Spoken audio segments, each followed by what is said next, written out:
Friends, இன்றைக்கி வந்து சித்திரை கிருத்திகை, பெரிய கிருத்திகை. திருப்பூர் கந்தசுவாமி கோயிலில் டிராஃபிக், பயங்கர டிராஃபிக். அந்த ரோடு, திருப்பூர் ரோடு அவ்வளோ கூட்டம். நான் காலையில் காலையில் எங்கள் வீட்டுக்காரர் போயிட்டு வந்தார். இப்போ நான் போகிறேன் கோயிலுக்கு போயிட்டு அங்கே சாமி கும்பிட்டு வீட்டில் பூஜை பண்ணுறது பார்க்கலாம். ஃப்ரெண்ட்ஸ், கோயிலுக்கு போயிட்டு கொடிமரத்தாண்ட சாமி கும்பிட்டாச்சு. சிதம்பரம் தாத்தா சாமியும் பார்த்தாச்சு. அப்படியே சாமி கும்பிட்டு நம்ம உள்ளே போகிறோம்.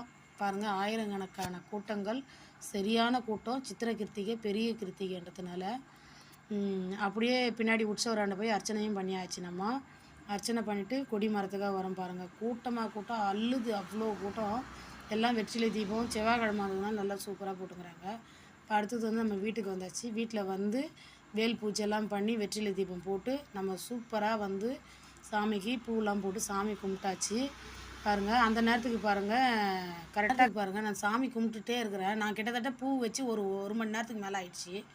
ஆனால் 1 மணி நேரத்துக்கு மேலே ஆன பேர் அவ்வளோ நேரம் விழாத பூ, நான் வேண்டுதலை வச்ச பேர் கிருஷ்ணர் ஃபோட்டோ மேலே பூ விழுதுங்க.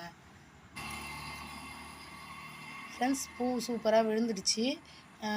அதே சமயம் நம்மளுடைய பூஜையும் நல்லா நிறைவு வந்துடுச்சு. நம்ம வச்ச வேண்டுதல் கடவுள் காதில் கேட்ட மாதிரி ஒரு அதிசயம் நடந்தது. சாமி மேலேருந்து பூ விழுந்தது ஒரு பெரிய அதிசயம்தான். அதே மாதிரி நாங்களும் திருப்தியாக சாமி கும்பிட்டோம். சாமிக்கு நெய்வேத்தியமாக பால் காய்ச்சி வச்சாச்சு.